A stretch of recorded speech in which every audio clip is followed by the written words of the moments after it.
Bom, pessoal, espero que vocês já tenham terminado de assistir a videoaula de tecido muscular e agora a gente vai iniciar a nossa aula e finalizar totalmente histologia humana com tecido nervoso. Quando a gente fala de tecido nervoso, a gente lembra de certeza dos neurônios, a gente vai lembrar de axônio, a gente vai lembrar de sinapse, de neurotransmissor e tudo isso a gente vai ver na aula de hoje. Mas duas coisas importantes que você precisa associar também ao tecido nervoso são duas doenças muito cobradas no vestibular: a adrenoleucodistrofia e a esclerose múltiplas, ambas que atacam o nosso sistema nervoso, o nosso tecido nervoso especificamente. Como, professor? A adrenoleucodistrofia é uma doença genética, certo? Rara, que atinge principalmente os meninos, causando retardo mental e também diminuição dos movimentos. E a esclerose múltipla, você já deve ter visto algum famoso com essa doença, que acontece o quê? A gente começa a ter uma diminuição da resposta dos neurônios, causando diversos problemas. Essa doença, ela é autoimune, ou seja, não sabe-se ainda muito como é que ela é desenvolvida, mas ela é cobrada sim no vestibular. Então lembre sempre dessas duas doenças: a adrenoleucodistrofia, que é genética, e a esclerose múltipla, que é uma doença autoimune. A adrenoleucodistrofia, ela é bem retratada num filme que eu tenho certeza que vocês já devem ter assistido ou pelo menos ouvido falar, que é chamado O Óleo de Lorenzo. Antigamente essa doença também era chamada de doença de Lorenzo. Então dá uma conferida no filme que vai ser muito importante para você. E conhecimento nunca é demais. Quando falamos do tecido nervoso, a gente precisa entender que ele é dividido em duas partes principais: a célula da glia ou a neuroglia e também os neurônios. Cada uma dessas partes, elas possuem características específicas que são o que a gente vai conhecer agora. Antes de começar com desse tanto de palavra, vamos logo ver como são essas células, para que vocês entendam na prática e também a função de cada um. A gente vai fazer uma síntese bem rápida sobre esse assunto e responder algumas questões. Eu tenho certeza que você lembra de alguma coisa de tecido nervoso do tempo de 8º, 9º ano. Olha, tá aqui, ó, a célula principal, certo? A gente tem aqui o nosso neurônio. Olha que interessante o que eu possuo aqui. Eu tenho dendritos, que são essas terminações nervosas responsáveis pela sinapse. Eu tenho um núcleo aqui, essa parte eu posso chamar de corpo celular, certo? Eu tenho esse axônio, olha só, o axônio é esse filamento todinho aqui, certo? Esse axônio, ele vai conduzir o impulso nervoso. Gente, o axônio, ele pode ou não estar coberto com essa bainha aqui, ó, lipoproteica, certo? Essa bainha aqui a gente chama de mielina. Olha aqui a bichinha. Essa doença, a adrenoleucodistrofia, ela ataca especificamente a produção da bainha de mielina. Se eu não vou estar produzindo ela, o impulso nervoso ele vai ser conduzido mais lentamente. Se ele vai conduzir mais lentamente, vai ter uma causa, vai ter uma consequência disso, que é justamente o retardo mental, é a questão dos movimentos estarem sendo diminuídos, entre outros fatores. Eu vou ter aqui, ó, entre uma bainha de mielina e outra, esse pedacinho aqui que é chamado nódulo de Javier. Ele é quem limita, pessoal, ele faz o limite entre uma bainha de mielina e outra, certo? Além disso, eu tenho, ó, as células de Schwann, que é essa pequenazinha aqui que a gente vai já conhecer a função. Ela fica agrupada junto com a bainha de mielina.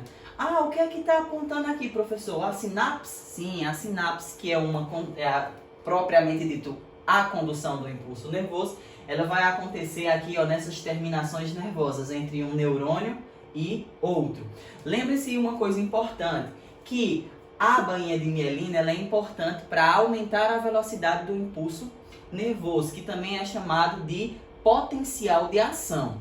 Tanto vai cair na sua provinha de vestibular potencial de ação quanto impulso, que são sinônimos. E essa bainha de mielina, a mielinização, ela acontece para que essa condução desse impulso ela seja bem mais rápida. Aqueles que não possuem a bainha de mielina, que existem sim alguns neurônios que não possuem, a condução do impulso nervoso é mais lenta. É como se o impulso ele fosse pulando assim, ó, até chegar no outro neurônio, passando as informações para que aconteça todos os nossos sentidos, sentimento de dor, sentimento de ansiedade. A gente vai já conhecer um pouco sobre neurotransmissores e entender isso.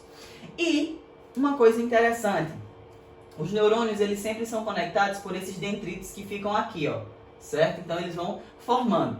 Muito importante, diferente dos outros tecidos, eu não tenho regeneração nesse tecido. Por isso que os problemas, como tumores, que são chamados de gliomas, a gente vai já ver, eles são bastante fatais. Por quê? Como eu não tenho uma reparação tecidual, aquela parte ela vai ficar lesionada, ocasionando consequentemente a morte do indivíduo. Em alguns casos a gente faz a retirada desse tumor, mas infelizmente quando a gente tem problemas nesse tipo de tecido, é mais complicado de tratar, justamente porque ele não tem regeneração. Lembra que você já deve ter visto um meme na internet ou então uma curiosidade no Instagram que fala que depois que você queima seus neurônios, eles não voltam mais. Então aproveita enquanto vocês têm aí os 15 bilhões de neurônios que vocês têm para estudar bem muito e não precisar gastar mais tantos futuramente. Brincadeira, gente. Vamos lá agora conhecer a função de cada uma dessas partes que eu disse para vocês. Olha só, os neurônios, diferente de outras células, elas são células relativamente muito grandes. Elas podem chegar até 151. Tá aqui, ó. Outra coisa interessante, olha só, eu botei aqui em síntese que é para dar aquela intensificada dos nossos estudos, facilitar, né? Porque nossa função é facilitar. Não que não seja aprofundado, mas facilitar o conhecimento para vocês. Os neurônios, eles são divididos em corpo celular. No corpo celular eu vou encontrar o citoplasma, o núcleo e as organelas. Pessoal, tem muita mitocôndria aqui também, viu? Produzindo energia. Eu tenho o axônio, que ele é aquele filamento que eu mostrei para vocês, responsável pela condução do impulso nervoso ou também potencial de ação. Eu tenho os dendritos, que vão acontecer o que? Eles vão dar a origem à formação da sinapse. Eu tenho as células de Schwann, que elas vão produzir a síntese de mielina. Ah, professor, é por isso que essas células ficam junto aqui da manha de mielina? Isso mesmo, as células de Schwann, elas produzem a mielina, elas sintetizam a mielina. Eu tenho aqui, ó, o nódulo de Ranvier, que é o limite entre as células de Schwann. E eu falei aqui do tamanho dos neurônios. Ah, professor, então ainda tem outro tipo. Sim, eu falei do neurônio, mas eu tenho também a neuroglia, ou também chamada de célula da glia. Elas são menores do que os neurônios, mas são mais numerosas, responsáveis para sustentar, nutrir, proteger os neurônios. Elas podem ser de 3 tipos, e esses tipos você precisa memorizar. Astrócitos, oligodendrócitos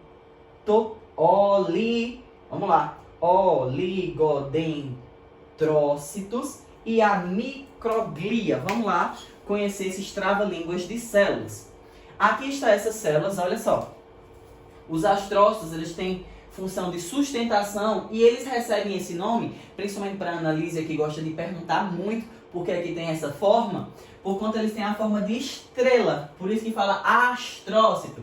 Ela tem essa função de dar sustentação e se divide em 2 tipos. Eles podem ser protoplasmáticos ou eles podem ser fibrosos. Professor, qual é a diferença entre as terminações nervosas aqui, ó, que ele vai apresentar? Quando ele forma apenas um filamento, a gente chama ele de fibroso, lembrando lá das fibras do tecido conjuntivo. E quando ele é protoplasmático, que ele apresenta ramificações nessas prolongações dele, a gente chama de protoplasmático, certo? Então, de novo, fibroso quando eu tenho apenas, ó, essa fibrinha ligada diretamente com o neurônio. E aqui, ó, eu tenho ramificações. Beleza, fácil de entender. Olha a microglia,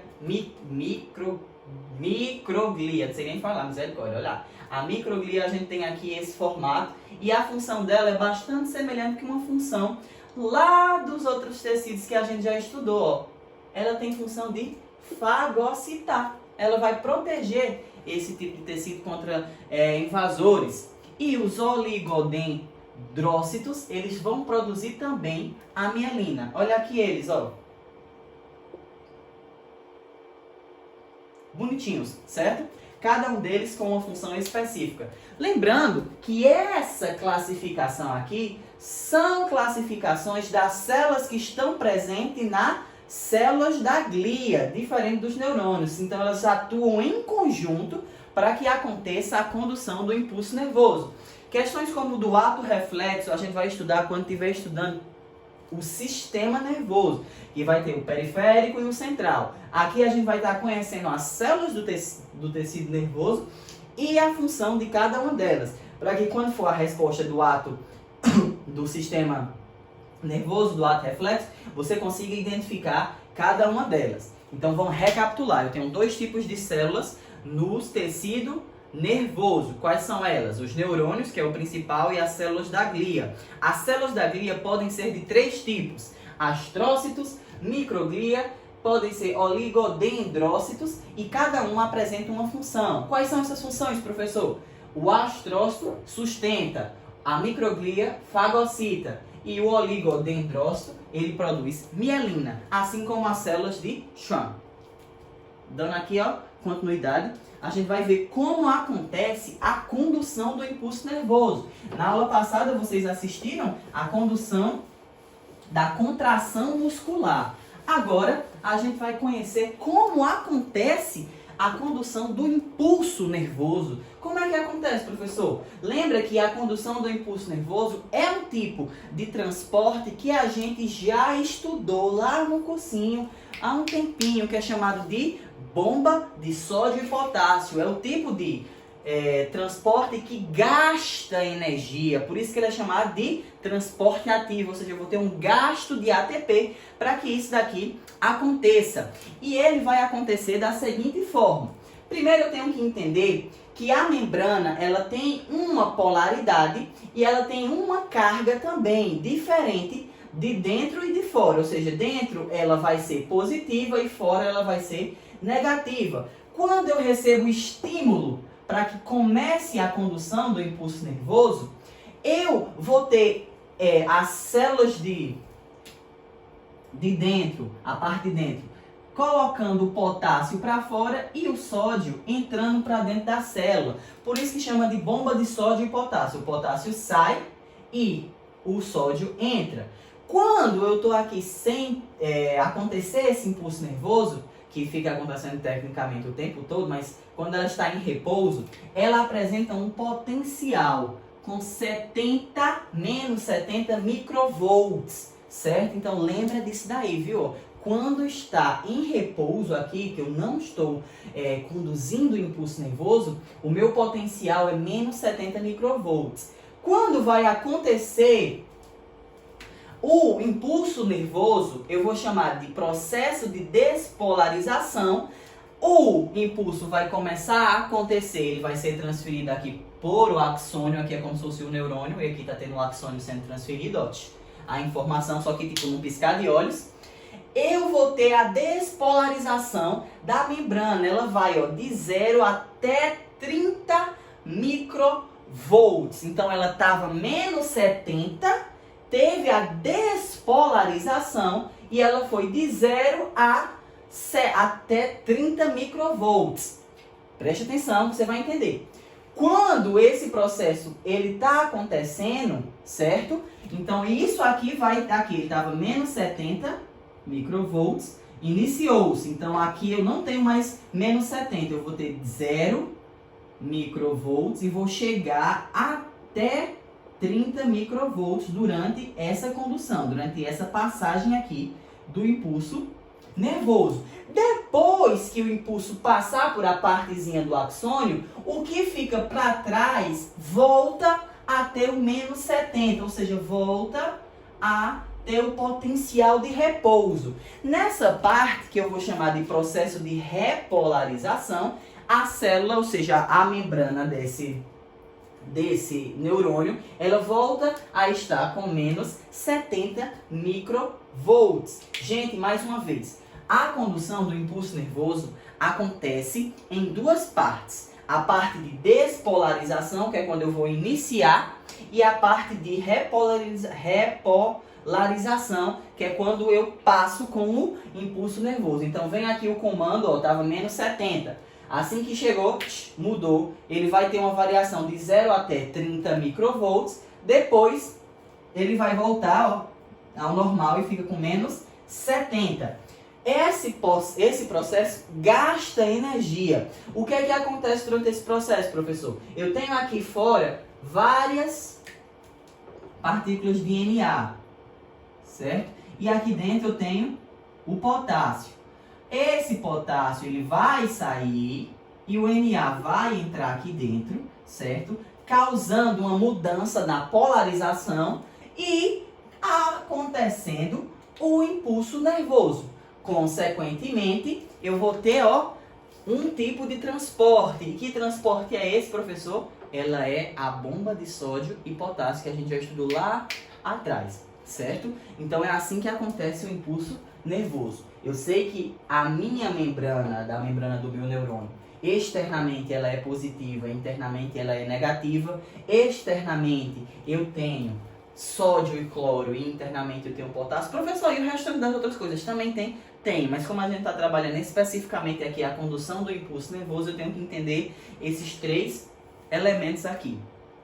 Quando acontece a condução do impulso nervoso, a célula vai mudar a sua polaridade, ou seja, ela vai mudar a cargazinha que ela tiver, certo? O potencialzinho dela, ela vai passar de menos 70 até 0, em alguns casos, e pode chegar até 30 microvolts. Assim que terminar essa condução do impulso nervoso, ele volta ao potencial de repouso e a célula continua emitindo quantas vezes for necessário esse impulso nervoso, dando continuidade ao potencial de ação. É um pouco chatinho, mas eu sei que vocês conseguiram compreender. Vamos ver aqui agora a sinapse, que é justamente o motivo por acontecer esses impulsos nervosos. Inicialmente, a gente precisa saber qual é a parte do neurônio responsável pela sinapse, que a gente viu que são os dendritos, certo? As sinapses, elas podem acontecer de 2 formas. Elas podem ser simplesmente elétricas, quando acontece a transferência da corrente iônica de uma célula para outra, é como se fosse mais uma comunicação entre células. E elas podem ser químicas, quando elas são mediadas por neurotransmissores. E esses neurotransmissores podem ser de 3 tipos. Eles podem ser aminoácidos, eles podem ser aminas e eles podem ser peptídeos. Tudo isso aqui você já viu na sua aulinha de química e também a gente já viu também lá na parte de bioquímica. Mas que neurotransmissores são esses, professor? Fale um pouco mais deles. Falo sim agora para você. Bora lá. Os neurotransmissores são mensageiros químicos, como a gente está vendo aqui, que vão estimular e transportar uma informação. Pode ser uma informação que seja de dor, de ansiedade, frequência cardíaca, um sentimento, certo? Eles vão mediar essas informações. Como eles são mediadores, eles podem ser classificados. Como é que eles são classificados? O primeiro tipo que a gente vai ver são os de aminoácido. Esse aqui é o mais cobrado, gente. É o ácido gama-aminobutírico. Ele também aparece muito como GABA, então lembre disso. Qual é a função dele? O que é que ele age? Esse daqui, ele está nos ansiolíticos. Se liga aí, galera, dos ansiolíticos, regulação da ansiedade. Eu mesmo já tomei uma medicação que tinha esse tipo de neurotransmissor para problemas de ansiedade, por isso que eu nunca esqueço dele. Esse daqui, ele vai atuar na regulação da nossa ansiedade, certo? Então vai ter diversos tratamentos com ansiolíticos que utilizam esse tipo de neurotransmissor para fazer com que nossa ansiedade baixe. Lembrando que eles podem estimular e também podem retardar um tipo de sensação. Além do GABA, a gente vai ter o glutamo, que é um neurotransmissor muito abundante encontrado nesse sistema, e a função dele, cognitiva, memória e aprendizagem. Aqui, esse daqui é o que a gente utiliza para descansar. Às vezes a gente precisa mesmo daquelas horas de sono. Não é porque o adolescente dorme demais, não. A gente precisa mesmo às vezes daquela hora de sono para conseguir memorizar. E esse carinha aqui, esse neurotransmissor, ele vai atuar na sua aprendizagem, na sua cognição, na sua memória. Por isso que a gente precisa ter uma horinha de sono. Ah, professor, o senhor está falando sono, o que é que tem a ver sono? Esses neurotransmissores, eles continuam sendo enviados quando a gente está nesse período, certo? E ele é mais ativo quando a gente dorme do que quando a gente está acordado, porque eu preciso descansar o tecido, certo? Descansar o meu cérebrozinho aqui, para que durante esse processo, esses neurotransmissores ajam, fazendo com que eu regule a minha memória e regule também a minha aprendizagem. Por isso que o período de sono é bastante importante, pessoal. Então não virem noites aí achando que estão estudando muito e tentem descansar. Os neurotransmissores do tipo peptídeos, a gente vai ter a ocitocina, que é aquele do prazer, também é o hormônio do parto, né? A gente sabe que ele também pode ser um hormônio e também é um neurotransmissor. Como neurotransmissor, ele vai estar associado ao reconhecimento social, à ligação e reprodução sexual. O prazer, de certa forma, como hormônio, ele vai atuar quando a gente for estudar lá no sistema hormonal. A gente sabe que ele vai atuar no parto, nos partos, certo? E também junto com outros, produção de leite, mas isso é um assunto para a próxima aula. Por enquanto, temos que saber que ele é um neurotransmissor do tipo peptídeo, que induz o prazer em geral. Além disso, a gente tem a endorfina. Endorfina é aquele da dor, sinais de dor. Ah, meu Deus, é muito cansativo, tem que trabalhar o dia todo, fazer aquelas atividades físicas. Ah, o professor passou 200 atividades para a gente responder, muita questão. Está doendo no meu psicológico. Quem faz essa dor, tanto física quanto emocional, é o neurotransmissor do tipo endorfina. Lembrando que às vezes a endorfina também é liberada quando a gente está em atividade aeróbica, aqueles carinha marombeiros lá da academia, quando estão sentindo aquela dor, que chega um músculo, fica tremendo, assim, você sente prazer naquilo, são as suas endorfinas sendo liberadas. É uma dor que você, de certa forma, causa euforia, um pouco também de felicidade, que é função das nossas amigas endorfinas, que é um tipo de neurotransmissor do tipo peptídeo. Eu ainda tenho outros tipos de neurotransmissores, que é no caso das monoaminas, ou simplesmente aminas. Essa daqui você já ouviu falar, dopamina e serotonina. A serotonina e a dopamina são tipos de amina. Como é que eu sei? Pela terminação já dá para saber, gente, é uma associação na palavra. E qual é a função dela, professor? A dopamina, ela desempenha um papel da coordenação do movimento do corpo. Ela também está envolvida com recompensa, motivação e acréscimo. A serotonina, que muita gente chama serotonina de hormônio da felicidade lá e tudo mais, ele vai desempenhar a regulação do nosso humor, por isso que ele está associado com a felicidade, que uma pessoa que é triste, mal-humorada o tempo todo, ela não vai ter uma produção de serotonina normal, né, professor? Não, isso aí já é outro caso. Ela vai regular também o sono, ansiedade, sexualidade e também o apetite. Então a serotonina, ela é bastante importante, é um neurotransmissor que é muito cobrado e você precisa saber que ele vai estar aqui atuando nessa regulação. Por isso que ele também está associado com a felicidade, a questão de humor, sono e ansiedade. Certo, gente? Esses foram os neurotransmissores, que são os mediadores da sinapse química. Olha só, vamos ver agora algumas questões para ver se dá para fixar esse assunto. Bora lá. Primeira questão fala o seguinte: o tecido nervoso é fundamental para o funcionamento do nosso corpo. Sem ele, não seremos capazes de responder aos estímulos do meio, raciocinar e nem mesmo nos locomover. A respeito desse tecido, marque a alternativa incorreta. Letra A diz o seguinte: o tecido nervoso é formado por poucas células intercelular. Verdadeiro, ele não possui muitas células, ele tem pouquíssimas. Quando a gente for estudar o sistema, vai conhecer a parte branca, a parte cinza, e isso vai ficar mais claro para vocês. Letra B diz: o tecido nervoso é formado exclusivamente por neurônios. Nananina não. Ele não é formado só por neurônio. A gente tem as células da glia também. Então, a alternativa B é a alternativa errada. Já foi aí, ó, rapidinho a questão. Eita, professor, outra questão, bora lá. Nessa questão a gente tem: o neurônio é uma célula responsável principalmente pela transmissão de informação. Beleza? Isso aí eu já sei aprender agora. A estrutura de um neurônio está esquematizada a seguir. Temos aqui a estrutura de um neurônio. Ah, eu já vi que ele está apontando para esse 1. No mínimo ele vai perguntar o que é. Com certeza. Ele está apontando aqui, ó, entre duas bainhas de mielina. Quem é que fica entre duas bainhas de mielina? São os nódulos de Ravier, certo? Mas ele não está apontando para a terminação do limite. Ele está apontando aqui, ó, para esse fiozinho. E esse fiozinho aqui é o que, pessoal, que a gente acabou de ver? Ele é o axônio. Letra C. Passando. Vamos lá.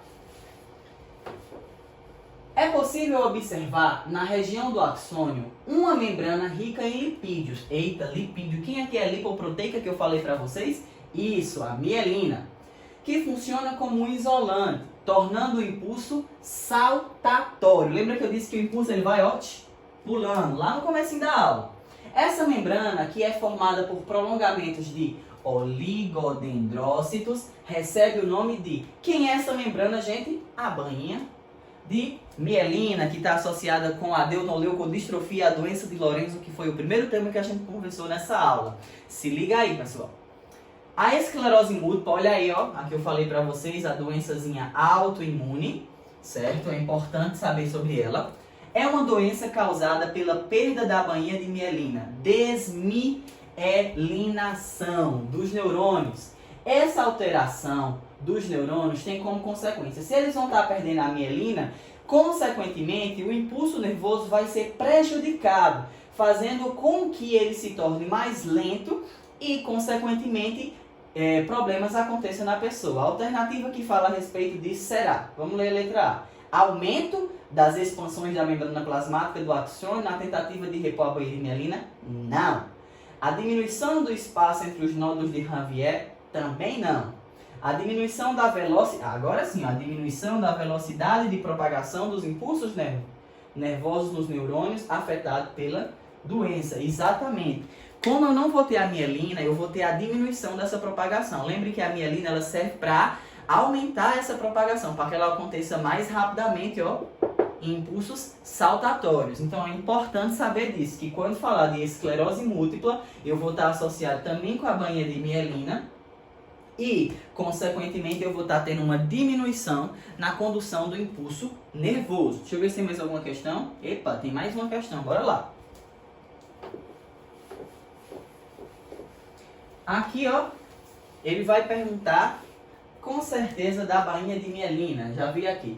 Tecido nervoso. O filme Olho de Lorenzo conta a história de um menino afetado por uma doença chamada leucodistrofia, no caso tipo adenoleucodistrofia, que leva a deficiências auditivas, visuais, motoras. Essas deficiências devem-se à destruição da bainha de mielina. Também, viu? As duas são associadas à bainha de mielina. Das células nervosas. Analise a figura a seguir, referente a uma célula nervosa, na qual alguns componentes foram numerados de 1 a 4. A gente tem aqui os dendritos, a gente tem aqui, ó, o corpo celular apontando praticamente para o núcleo, a gente tem aqui, ó, o 3, que é a bainha de mielina, e aqui também é dendritos. A célula alternativa que contém o número correspondente à bainha de mielina. Como eu falei, ó, o 3, que é essa cobertura lipoproteica, certo? Ela tem mais lipídio, mas ela também é lipoproteica. Vamos ver aqui mais uma questãozinha. Olha só, questões desse tipo de identificação das células são muito comuns em vestibulares tradicionais. O Enem vai perguntar mais para vocês a respeito dessas doenças, a respeito da própria alimentação, que a gente já viu lá nas vitaminas, que vão ter produção também a ver com os lipídios e tudo mais, fazendo uma associação em geral. Mas vestibulares mais tradicionais, como esses que eu trouxe para vocês, cobram o que eu posso chamar tipo de o básico que o aluno precisa saber e um pouco de aprofundamento, porque nem todo mundo dá atenção a essas estruturas e às vezes na hora da prova acaba esquecendo. Bora lá. Da Unirio. Estão numeradas de 1 a 3 no esquema a seguir partes fundamentais do neurônio, que são respectivamente. Vamos lá. Tá, apareceu aqui um comentário. Ops, deixa eu só fechar. Relevem, pessoal, pelo amor de Deus, que eu não sei apagar isso. Vamos lá. Eu tenho aqui o 2, ó. O 2, esse canalzinho, ele é o axônio. Veja que esse axônio ele praticamente está sem mielina. O 1 eu vou ter aqui o quê? 1 apontando para o corpo celular. E o 3, os dendritos. Então eu tenho letra D. Pronto. Deixa eu ver se foi a última. Ops, tem mais uma. Nem eu lembrava de tanta questão que eu tinha colocado. Mas lembre-se, quanto mais questões a gente faz, melhor. Tecido nervoso. A tabela a seguir relaciona 4 tipos de tecidos animais. 1, 2, 3 e 4. E algumas características. Das alternativas a seguir, aquela cuja sequência de tecidos corresponde respectivamente aos números 1, 2, 3 e 4 é. Pronto, aqui a gente vai fazer uma recapitulação dos 4 grandes tecidos que a gente estudou. Epitelial, conjuntivo, nervoso e muscular. Lembrando que o conjuntivo tem todas aquelas subdivisões. O primeiro tecido que diz células separadas por grande quantidade de material intercelular. Professor, não lembro. Vamos para uma mais fácil, bora. Células que possuem extensos prolongamentos e liberam substâncias de neurotransmissor. Acabei de ver, professor, essa daqui eu sei que é o nervoso. Ok. Tecido 3. Células fusiformes. Eita, a gente viu agora há pouco na aula passada de tecido muscular que as células apresentam formato fusiforme de fibras. Aqui a gente sabe que é muscular. Célula justaposta. Eita, professor, eu lembro que o senhor disse que o tecido epitelial é aquele que apresenta células justapostas. Isso mesmo, aqui é o epitelial. Então sobrou apenas o conjuntivo, que eu sabia que vocês sabiam, gente. Porque a gente sabe que os únicos que possuem grande quantidade de material intracelular é o conjuntivo. A gente vai ter aquelas fibras todas que a gente já estudou. Então ficou conjuntivo, nervoso, muscular e epitelial, letra C. Pronto, agora sim foi a última questão. Gente, a gente finalizou histologia. Eu vou passar para vocês lá uma atividadezinha de aprofundamento para que vocês respondam com calma. Assistam a aula várias vezes, agora está em vídeo. As lives dos cantores não vão atrapalhar. Então, não que esteja atrapalhando. Você está continuando estudando, eu creio nisso. E eu espero que agora tenha dado para ficar mais fácil e melhor para que vocês tenham acesso a essas aulas. Caso não, a gente volta para as nossas lives tradicionais, mas do fundo do meu coração eu desejo que volte às aulas presenciais, né? Para a gente ter aquele contato mais próximo. Espero que vocês estejam